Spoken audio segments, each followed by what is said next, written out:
transgender operations all over the place. Everybody should have one. She loves men playing in women's sports, isn't that great?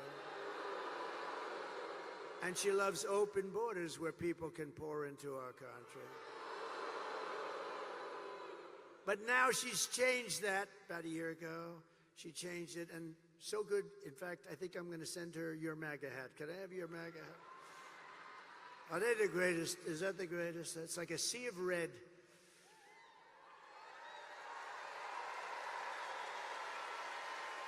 Except for Elon. Elon had the black hat, right? And I didn't even know we had a black hat. And he shows up in a black hat, Make America, and the letters were black. It was very subdued. And I said, Elon, where'd you get that hat? He said, it's dark MAGA. He called it dark MAGA. And he wore it. He wore it to Butler. He wore it in Pennsylvania, one of the great nights. We had 107,000 people show up for Corey, the firefighter. Butler, PA. And Elon wore it, and he had such a good, he spends all the time in these labs and stuff. It's like crazy. And when he got out, he said, I've never seen anything like this. He had the black MAGA hat on. Here's the good news. I sold 10,000 of those hats over the next week. I didn't even know we had black hats. We sold 10. There was a run on black MAGA, dark MAGA. And Byron liked it too, didn't you, Byron? Huh? Byron liked it. Byron looked beautiful in it. Huh? He looks good in anything.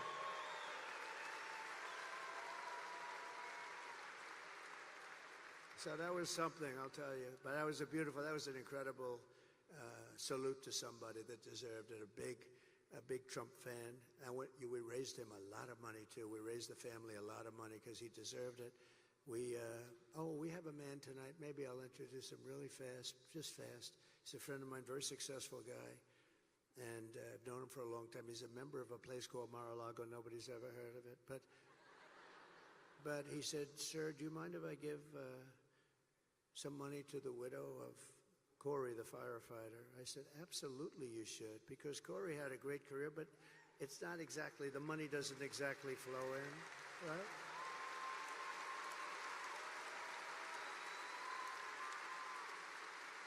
So he hands me a check. And I didn't really look at it, just put it in my pocket. Then I got back home and I looked at it, $1 million. Dan, stand up, please. Stand up. What a nice thing.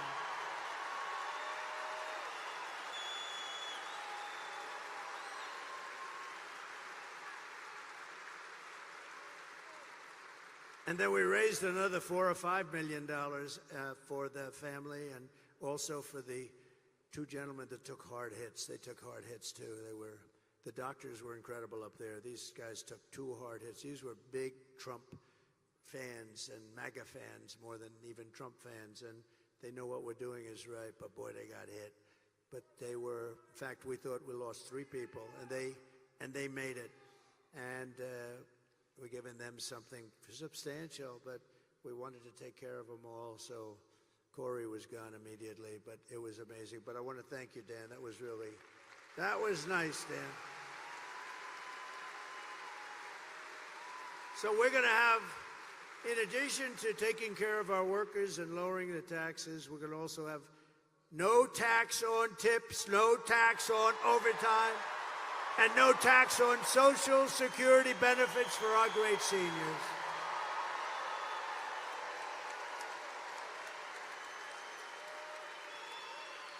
And I'm going to support a tax credit for family caregivers who take care of their parent or loved one.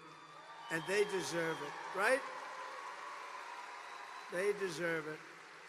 They're great. You know, if you didn't have people like that, you wouldn't have enough hospitals in this country. That's really, they do a job that's incredible, and they do it out of love.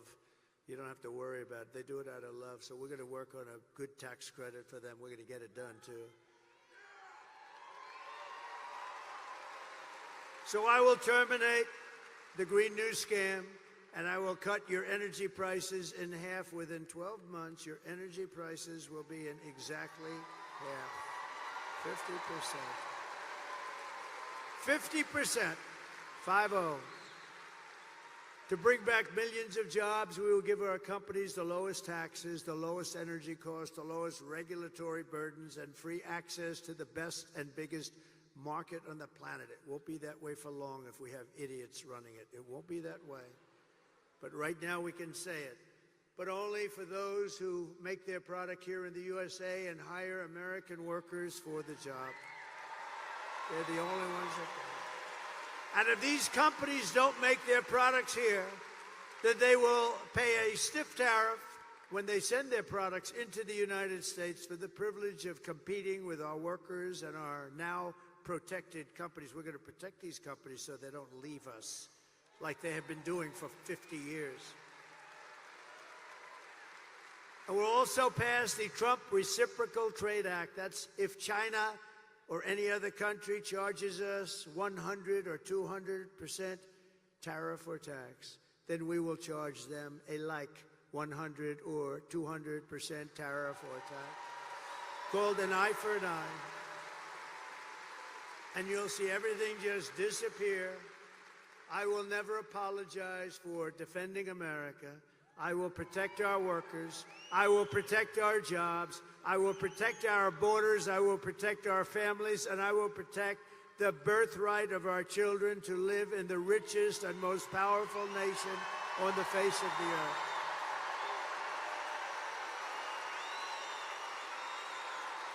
Thank you. Thank you.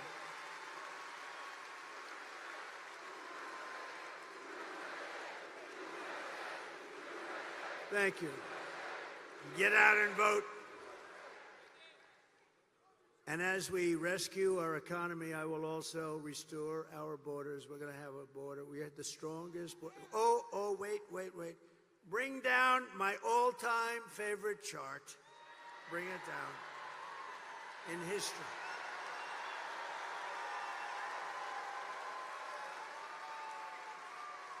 I love that chart. I wouldn't be here if it wasn't for that chart, if I didn't look over to the right. I wouldn't be here. I love that chart. Even if the numbers were lousy, I would love that chart. But the numbers are the best ever. So the arrow, the big red arrow on the bottom, that arrow,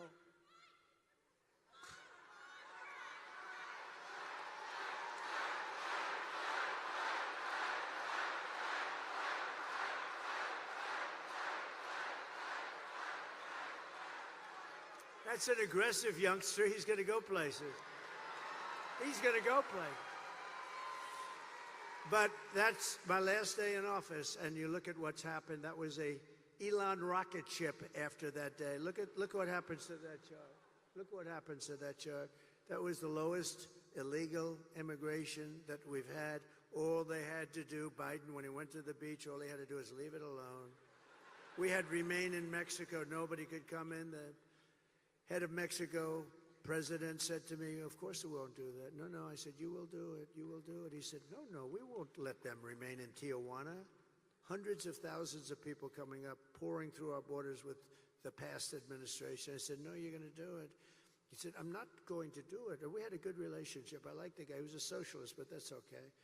And I said, no, you're going to do it, because if you don't do it, I'm going to put 100% tariff on everything you're selling to us. And you're going to, and he said, what do you mean 100? I said, well, I'll start off at 10. I'm going to raise it to 20, then 30, then 40, then 50, and I'll stop at 100, I promise. That's more money than anything you ever heard. And he said, Donald, I would love to do as you request. I would love to. It'd be my great honor to have a policy of remain in Mexico. Over the past 4 years, Kamala has orchestrated the most egregious betrayal that any leader in American history has ever inflicted upon our people. The most egregious. It's disgusting what she did. She's violated her oath and eradicated our sovereign border and unleashed an army of migrant gangs. They're waging a campaign of violence and terror against our citizens like we've never suffered before. We've never had this before in our country. It's an invasion, ladies and gentlemen. It's an invasion. Kamala has imported criminal migrants from prisons and jails. from insane asylums and mental institutions all over the world, from Venezuela to the Congo, including savage criminals who assault, rape, and murder our women and girls.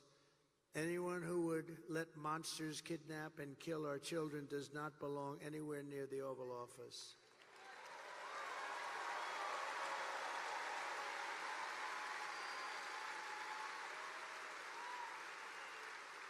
And my people told me about 4 weeks ago, I was saying, no, I want to protect the people. I want to protect the women of our country. I want to protect the women. Sir, please don't say that. Why? They said, we think it's very inappropriate for you to say. I said, why? I'm president. I want to protect the women of our country.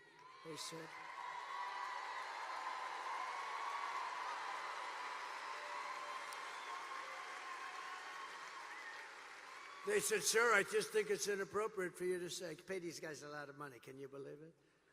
I said, well, I'm going to do it whether the women like it or not. I'm going to protect them. I'm going to protect them from migrants coming in. I'm going to protect them from foreign countries that want to hit us with missiles and lots of other things. Remember, for 4 years we had no war other than I defeated ISIS, but I defeated ISIS in... I felt like Brett Favre. I defeated ISIS in 4 weeks instead of 5 years, which they said it was going to take. Because we have a great military, we just didn't have any leadership at the top. I mean, in the office of the president, or even close to it. So I said, I'm going to defend and I'm going to protect women. I'm not going to let people go up to the suburbs or go into places where they live, whether it's suburbs or cities or farms. We're going to protect our women. At the border, we're going to protect our women. And also, we're going to protect our men and our children. We're going to protect everybody.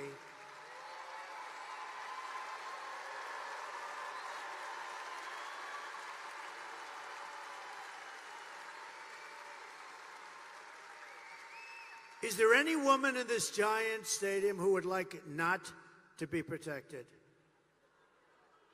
Is there any woman in this stadium that wants to be protected by the president?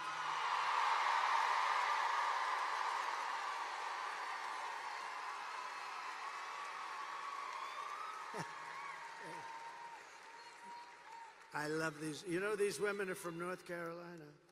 These women, they've been to 251 rallies. Look how beautiful they are.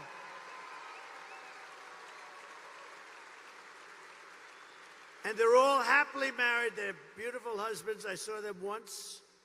But, you know, I never see their husbands. I only see them. Look at them. They travel all over the country. This is at least a pretty close one. This is, I mean, they go to California. They're incredible women. I think they have a good home life. I'm not exactly sure. No, their husbands are great, but I appreciate it. Yeah, it's like 251. Can you believe it? And we have front row Joes here, too. They've been to like 400. We got a lot of fun. It's good to see you. These are great people. They're patriots, I will tell you. And they're very successful people, very successful people. And we have Mr. Wall here someplace. He's great. He has the wall. I'm going to use that suit someday when I come out. But and it's representative. We've built 571 miles of wall on the southern border. And Mexico paid for it by supplying us with soldiers free of charge, more money than, because technically you can't get them to build the wall if you own the wall, which unfortunately we couldn't work out, but I did better. We got their soldiers and they protected us while we were building it, and they still protect us to a certain extent.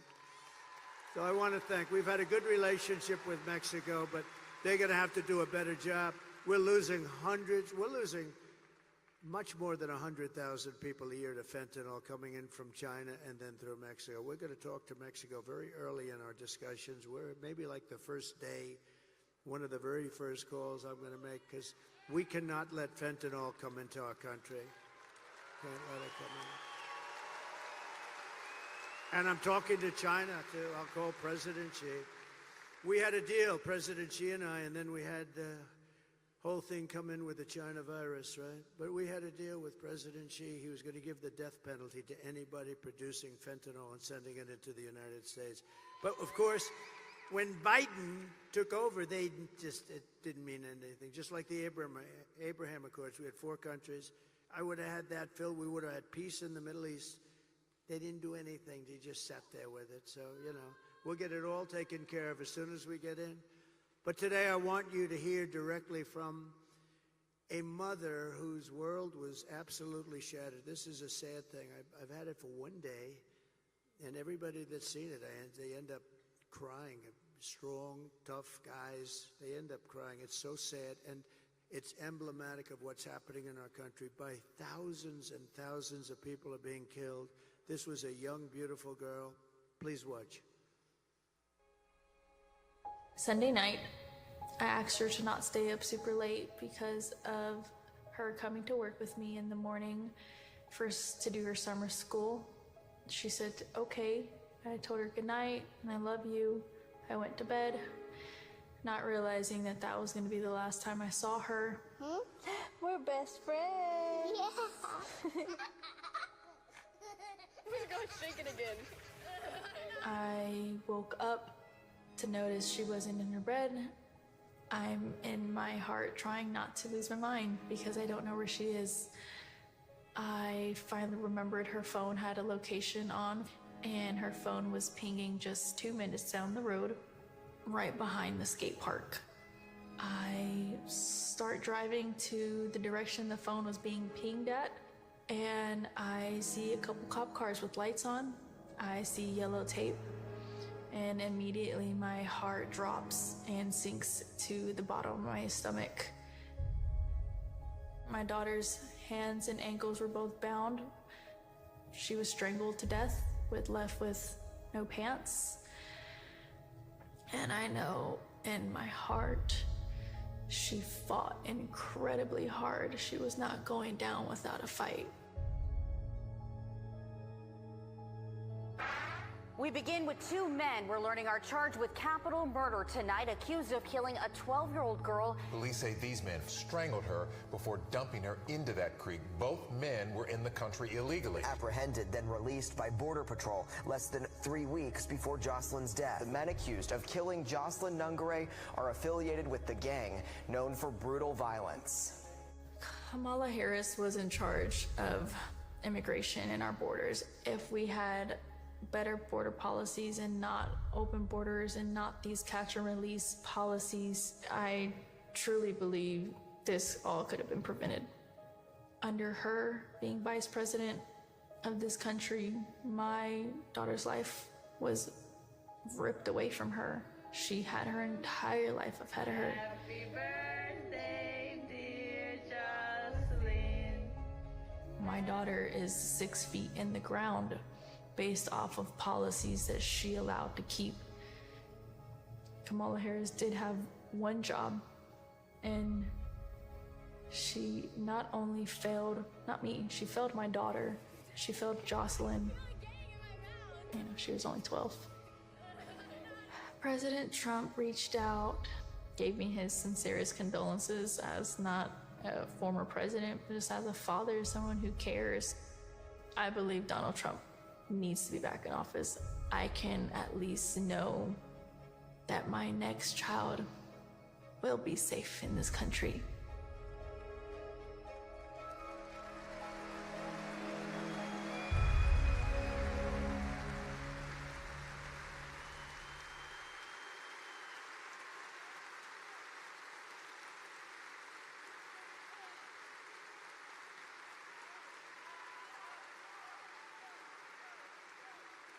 This is what we're letting into our country, and this is times thousands, all different forms, all different ages, but by thousands and thousands of people are being killed, being mutilated.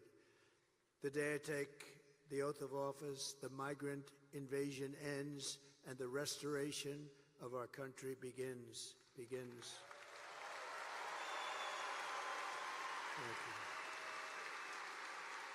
The savages charged with brutalizing and murdering precious Joselyn are members of the same vicious Venezuelan prison gang, Tren de Aragua, that's taking over apartment complexes and unleashing violent killing sprees all over America. They took over, as you know, in Colorado, Aurora, Colorado. They took over a big section, apartment complexes and others.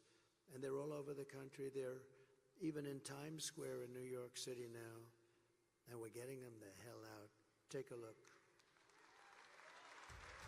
Open borders, deadly consequences. Border crisis. Record high crossings are putting a strain on cities across America. It is a full-blown invasion. Armed Venezuelan gang members storming an apartment complex in Aurora, Colorado. When people talk about migrant crime, this is what they're talking about. San Antonio, Texas, just one of the latest cities to have apartment complexes taken over by members of the Venezuelan gang. Biden and Harris had created a program to bring them in under humanitarian parole. I am in favor of saying that we're not going to treat people who are undocumented across the border as criminals. More than 13,000 illegal immigrants convicted of murder have been released into the United States. My 20-year-old daughter, Kayla Hamilton, was murdered in her own room. Kayla's murderer was apprehended by Border Patrol crossing illegally into the U.S. Kayla's murderer had been improperly released into the United States. Abolish ICE.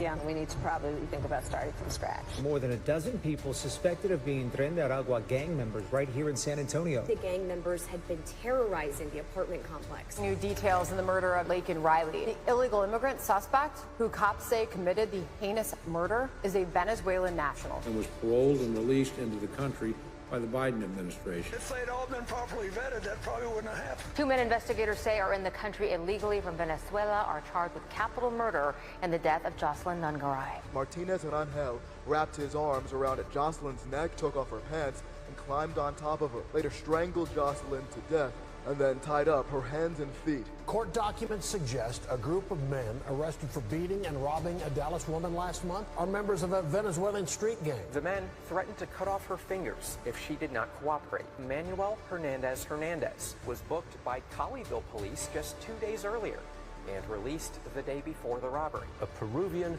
gang leader who is wanted for 23 murders, who was arrested by Border Patrol near Roma, Texas, then released into America. This is what we're letting into our country. With no control whatsoever. We have no idea who they are. They don't check them. There's no vetting. There's no nothing. They're coming in at levels that we've never seen before.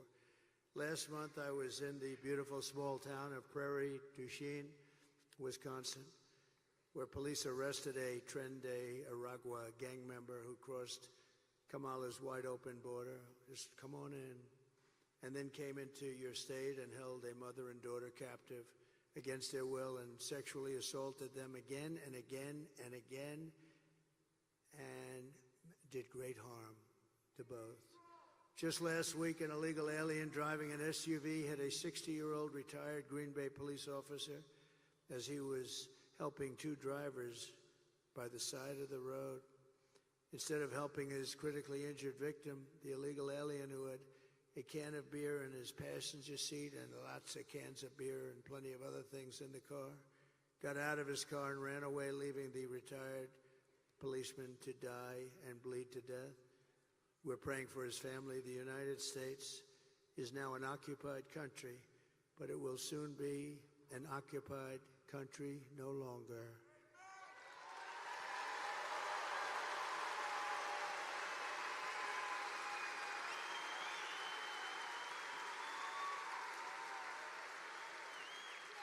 November 5th, 2024 will be Liberation Day in America.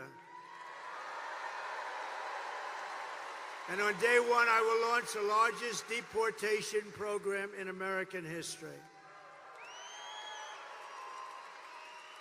We have no choice. It's not sustainable for any country. It's not sustainable what's happening to us. I will rescue every city and town that has been invaded and conquered.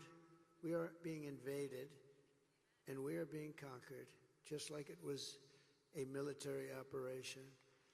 And we will put these vicious and bloodthirsty criminals in jail or kick them the hell out of our country very rapidly.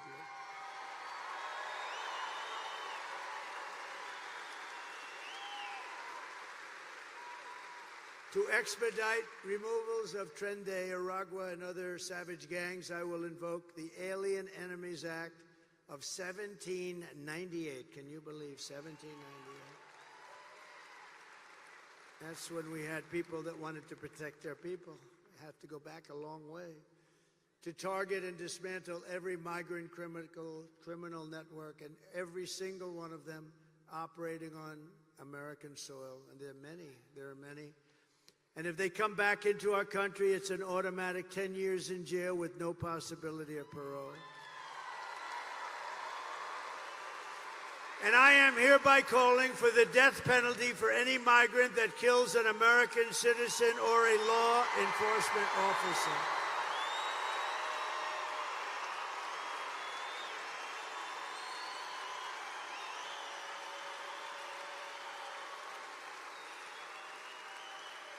And I will immediately ban all sanctuary cities in the United States of America. They'll be banned. With their open borders, they're going to destroy your Social Security and Medicare. They're destroying your Social Security and Medicare. They are going to do it, and I don't think they care. But I'm going to save it all, and I'm going to, more importantly and most importantly, we're going to save our country. We're going to save our country. Kamala's gross incompetence. Her gross incompetence disqualifies her from being President of the United States of America. She's incompetent. Everyone knows it. No one respects her. No one trusts her. No one takes her seriously. And to make her president would be a gamble with the lives of millions and millions of people. She would get us into a third world war. She doesn't know how to talk to these people. They would laugh at her. They would laugh at her. Because she's so grossly incompetent to do the job. She's not going to be able to do the job. And everybody that knows her agrees. And 5 months ago, they said there's no way she could be running for president. She's incompetent.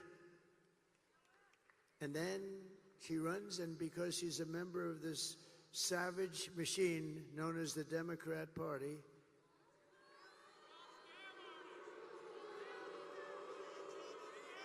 and then all of your sons and daughters will end up getting drafted to fight these endless wars that we've been in. I've gotten us out of so many. I was the only president, think of this, in 82 years not to start a war. We dealt with peace through strength.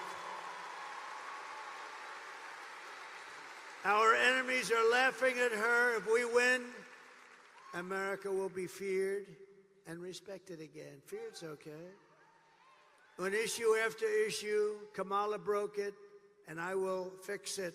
I will fix it, and I'll fix it fast. On top of it all, Kamala